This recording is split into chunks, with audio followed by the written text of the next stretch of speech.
Computer. Hey everybody, I'm here with Gord, and Gord and Sheila just finished taking our permaculture design course here in 2018 and subsequently have moved out to Nova Scotia from Calgary and have pretty much taken on everything. So I wanted to interview Gord and get a sense of what happened in the course. You know, I think he was already kind of moving in this direction in the first place, but this seems to have sped their progression up a little bit. So I wanted to get a sense of what happened through the PDC for him and hear a little bit about some of the projects that they're working on, which we'll get to towards the end of the interview. So Gord, tell me a little bit about your life before the PDC. I mean, you've had an interesting past few years that has kind of taken you in a completely different path than I think you had probably anticipated 10 years ago. And you've kind of jumped both feet in as a result of that. So tell me a little bit about what happened and what your last part of your life has been like before you got enrolled in the PDC and started kind of getting into permaculture. Sure. Well, about 4.5 years ago, I was a construction manager building an oil sands facility. So I was in the extraction industries actually my entire life. Since the late 70s, I started out pushing a wheelbarrow. And the last project I was on, I was the construction manager for with about a $4 billion build. I had a lot of experience in various aspects of trades and industry. Despite minimal formal education, I had a great deal of experience gathered at probably the rate of 2,500 to 3,000 hours a year, depending on the years, you know, doing shutdowns, building facilities, offshore platforms, onshore facilities, in oil and gas, nuclear, pulp and paper, all the extraction industries. I was a beneficiary of all of it. 4.5 years ago, I was large and in charge, a 270-pound guy on a motorcycle sailing back north to a project that I was construction manager for, and a guy turned in front of me on the road, and I hit him on my motorcycle. So I woke up well, a few weeks later, I guess I was in and out. Had a lot of physical injuries and have battled a few things there. Primarily, I have a pain management challenge now, and I've lost the use of the sort of the upper right quadrant of my body with a brachial plexus tear, and I had some cognitive challenges from a head injury, and yeah, just an assortment of issues. But in the big picture, I started to rest and relax and to think more and to consider my life more. And about 3 or 4 months before my accident, I was doing a renovation on my home in Calgary, and I'd engaged a firm that was that previously were students of yours, the Leaf Ninjas, and they did a design for me. Very, very quick, basic design of a permaculture planting that they would recommend. They made some recommendations about my atrium and what kind of plantings I should do in there. And I was heading down that road. I'd heard the term permaculture. Despite the fact that I was in the extraction industries my entire life, I had vermicomposting understanding and had done it for 20 years. I'd raised my own chickens and had gardens, and so there's a little bit of hippie in me, even though I was doing the other side all those years. Ultimately, I came back to it. My 1970s Aerosmith magazine reading, I started hearing. I remember this name Mollison, and I remember these stories of a perennial agriculture systems, and I remembered these things. They started coming flooding me, and I started thinking, oh man, sorry man. I started thinking about all the damage, you know. I gotta apologize. Sometimes I'm emotional challenges too from the pain management and stuff too. Anyhow, I had a lot of I came flooded back with these base knowledge that I had about ways to do things better. And I'd also been trying for 20 years in construction to institute holistic construction management practices to break the functional structures that are inherent in modern construction, which I'm sure you're aware of. And, I couldn't get by that in construction. And I thought, well, maybe I could, do that in my own life. Maybe I could have a little farm and I could take all these little various elements together and make them work together. And so I started thinking more about holistic management of within my life. And then I got back into the permaculture understandings and started reading more and more and more. And I went down a big rabbit hole. And then I said, oh, the hell with it. I'm getting a permaculture design certificate so I can at least say the word permaculture in reference to what I'm doing. I thought, at the time, that's what I thought I needed it for. But I still was quite skeptical of my understandings of people and their motives and the way they interact with each other. I just had been jaded by 40 years of watching people screw each other all the time, that I just assumed that was the way we were. You remember that from day one. I was the only one on that end of the spectrum, the only one that believed that we're inherently destructive. So that's been my big change over the course of it. I've gone from this kind of belief system where everybody's out to get each other to one where I think if the conditions are right for it, people will lean more towards collaborative and cooperative efforts. And so that's what I'm trying to do with my life, is to create conditions where people will work together and work with each other a little bit more, particularly as it concerns their well-being and mental and physical well-being and their diets. I started getting this idea, and I'd already set my objectives for Quarry Gardens before I met you, and they were to feed 100 people. So I'm still kind of thrashing around down that mission path, and also to because I believe that the youth today don't have an opportunity to possibly jump into some of these systems. I wanted to create an opportunity for some young people, young families, to perhaps participate down the road by establishing an agroecological trust. So this right now it's 220 acres, but it'll be about 280 hopefully by the end of the next year or two. Right here, our plan is to develop a number of homestead-style sites which share a central resource of woods and waters and pastures and wholesale market gardens. So we want to build infrastructure that will support a large group of people, groom a few little areas where individuals may want to set themselves into, and then design and build a structure that will allow the thought patterns I have around this property to carry forward for the 7 generations or greater. That's really the plan. Wow. So it sounds like before the program, you were kind of going in a specific path. You kind of were struggling with hope for the human species and generally the planet. And would you say that you saw some alternative pathways as a result of taking the design course? Yeah, that was probably my biggest enlightenment, or perhaps understanding. To develop a better understanding and a better. I think I shifted my my view quite a bit.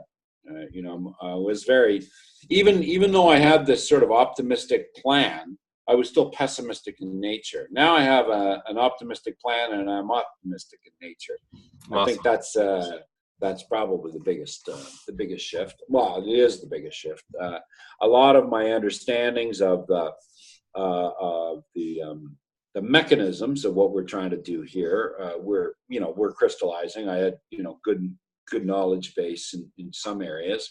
The areas where I was weak, I'm thankfully augmented by Sheila, who's very strong in her understanding of the natural world. Mm-hmm. So with Quarry Gardens and this huge build, as you said, we're doing everything. I'm the infrastructure manager, and Sheila's responsible for biology. So Right. we managed to kind of divide our responsibilities, or like areas of responsibility, and now we help each other in those two things. But the one person takes the lead in those, and that helps keep us plowing down the right roads too. Not getting too divided. So we have some in-house areas of experience and expertise that we're able to capitalize on for the two things. I've been building stuff like this forever, and she's been working with the plants and animals forever, and so we put it all together. And I think the results are going to be quite impressive. I hope so. They are already. There's people are stopping on the side of the road and creeping from one end of the property to the other every day. I mean, there was hardly any traffic on this road when we first moved here. I think people are starting to take a different path to drive by and see how the animals are doing, because it is a zoo here. Yeah, I can tell there's a lot of animals. How did the program, what was it about the program that gave you hope?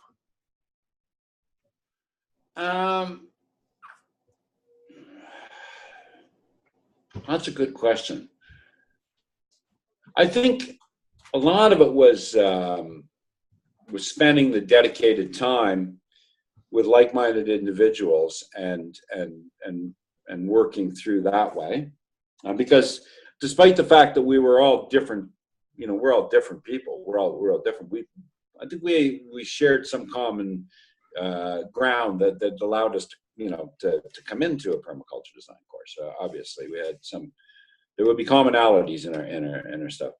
But it was probably the differences, so the different backgrounds of all the individuals there, but with similar hopes and objectives, that probably allowed me to be more, shall we say, upbeat about the chances of the human race. That's interesting. I mean, sorry, go ahead. Yeah, I was going to say, when I had the accident, I had a 57-foot Chris Craft wooden yacht down in Key West, and a property in Edmonton and in Nova Scotia. And I was on a plane every week. I kept the motorcycle in another place in the U.S. and I was always, I just never sat still in a place. And allowed the thoughts and the time or the thoughts about what's happening around me to sort of wash over me. I was just continually in motion. I mean, I worked 100 hours in 2 weeks in 9 days, and then I would jump on a plane and fly somewhere and spend a bunch of money on fuel and time and run around, and there was no peace. After the accident, it was forced on me, and I was getting restless because I was starting to feel I could do more. I could, but I couldn't really. I mean, physically, I'm quite limited. So I'm working on inspiring people with my understandings of what it is, and they help me with the heavy end, the lifting and stuff. Because my so-called good arm has been pretty well wore out this last couple months, and I have to be really quite careful. What I do physically. Right. So, but yeah, I'm finding a great deal of optimism in the world order that I see that could develop. But it needs education, and it needs zealots, it needs missionaries. Gord the Baptist. You're going to lead a pack out there. There's no question. I mean, you can't make that kind of a transformation internally and on your land without turning heads, and you need that contrast, right? And you're definitely doing that, so that's great.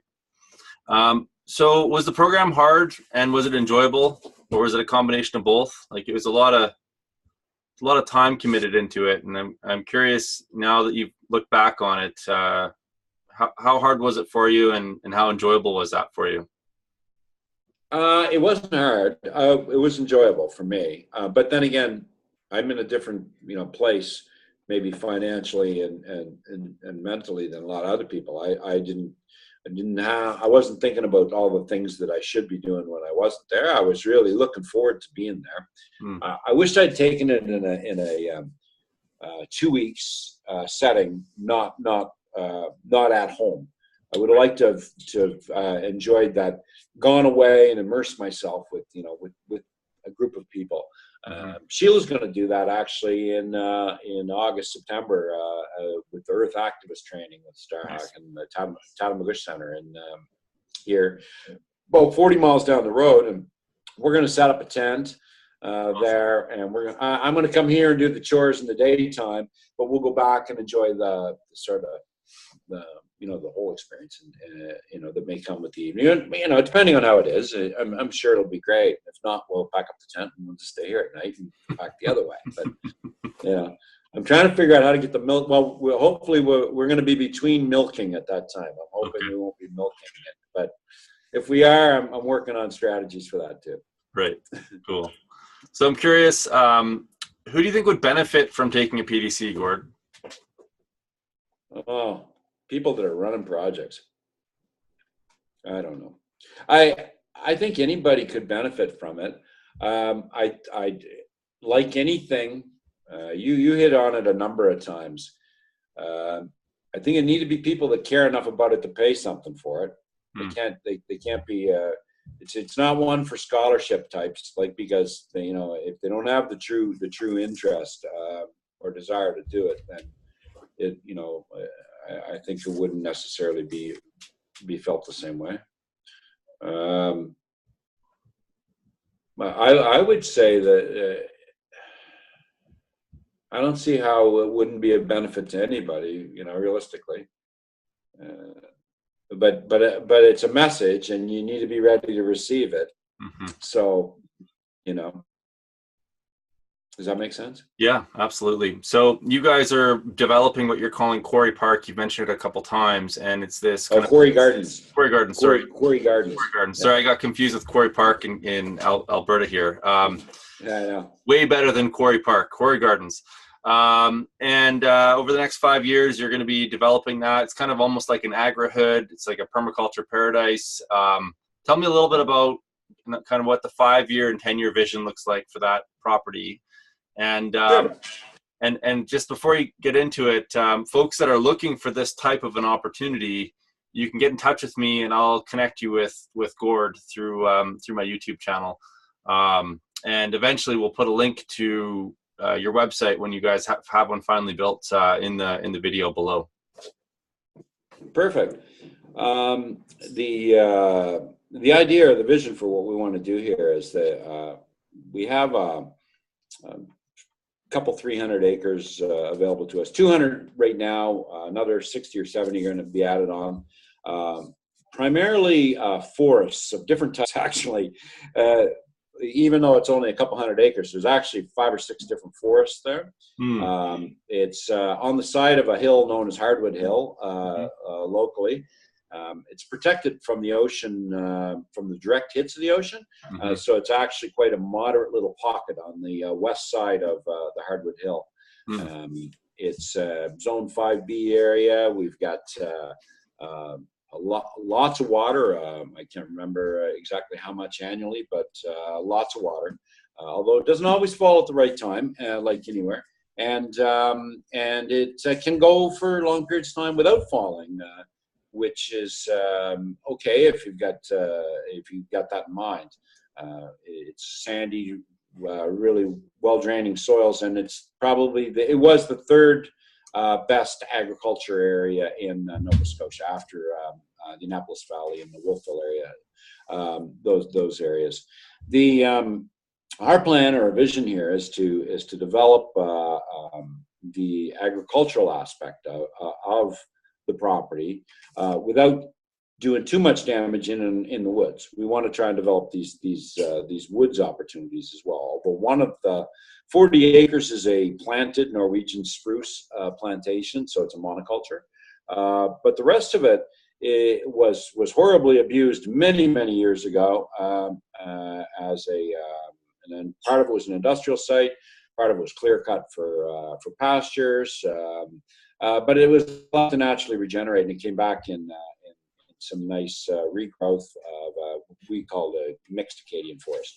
And then there's a number of hemlock groves, old growth by modern standards. Actually, that's a a mid-succession forest is the hemlocks. Here, the beech is the final forest, and we have a few beech trees. So we have representatives from the alders all the way through. There's a beaver dam in the pond in the middle of the old gravel pit. There's a number of other things. So we've built a series of ponds around the springs that are developing, naturally occurring on the west side of the Hardwood Hill, which we own, essentially. We're developing pasture areas and silvopasture areas in some of the old Acadian forests. So we cut 3.5 acres. We've got a coppiced woodlot. We've got as I said, the monoculture, which is growing studwood for building. And we've cleared 3 or 4 locations that are not cleared, but did a little work around the edges of, and started to develop roads and waterways for a property that could probably house 10 or 12 or 15 families if they wanted to be on 1 or 2 or 3 or 4 acre plots. Those family plots would then share a wider resource of the woods, the water, the market gardens that we're developing, the animal pastures, and also animal integration practices that we're developing. We're working on very high intense mob grazing programs with interspecies breaks. So we have chickens and turkeys and ducks and pigs and cows and soon to be sheep and goats and sheep, I guess, in that order. We're waiting the blood tests on Bucky and his girl Becky as we speak. So I'm not really ready for them, but they're ready for us. So I guess we'll yeah. And so we're doing a lot of fencing. We're doing a lot of construction of roadways, the ponds, as I said. I think right now we have ponds that have been built that'll hold ultimately around 400,000 gallons of water. That'll drought-proof the whole 200 acres. The current 6-acre development of market gardens on the property that I'm in right now will have a max water use of around 5,000 gallons a week. So 400,000 gallons of storage should see us nicely. That's on this 6-acre property. Across the road, there's easily another 2 million or 3 million gallons of water stored there right now, as we have several acres of ponds. We have the forests. As I said, we're not doing too much in them except for selective cutting to develop an adequate overstory to provide a nursery forest to grow the late succession trees, the oaks, the chestnuts, the hickories that we've planted in there. So yeah, we're going the gamut with permaculture, and ultimately this house that I'm in right now will become a permaculture demonstration site. There's an earth climate greenhouse being built outside. If you're hearing any pounding and banging right now, they're fitting the ICF forms for the box, which will heat our atrium space year round. I'm quite confident, as well as provide auxiliary heating for the house by pre-warming the air in here. Yeah, we've got hoop houses in the backyard. We've got an in-ground greenhouse that I've got designed. Now I'm on Rev 3, which is going, I think I'm going to go completely old tech and go with Mike Ealer's design. Nice. Of the, because I'm doing a kind of a high-tech one on the front of this house, and then ultimately our retirement house across the road will have we'll be living in a greenhouse there. I'm going to do a complete full atrium there. Cool. So I may go old tech in the backyard with Mike Ealer's design. Yeah. Gord, I started off in the oil and gas industry, and in a similar way, didn't have a lot of hope, didn't have a community of people that were interested in this stuff. And ultimately, all of the hope that I've gained over the last 10 years is through guys like you. And, you know, I'm a bit dense, I think, sometimes, but I just kind of have made two connections in my head about, you know, we've got somebody that was working on multi-billion-dollar projects now, putting all of that intellect and sophistication into something like what you're doing, a regenerative agricultural project on the eastern part of Canada that is going to basically be a beacon of hope, a lighthouse, and a demonstration for other people to follow. And I just can't thank you enough. You've touched my life in a really unique way, and I'm just so grateful that you have taken this on. And any way we can support you, please let us know. Thank you for taking the 20 minutes today to talk to me about your project, and I just can't wait to come see it in the fall. Looking forward to seeing you, and Michelle. Yeah, totally. All right, Gord. Well, thanks so much. We'll talk to you real soon. All right.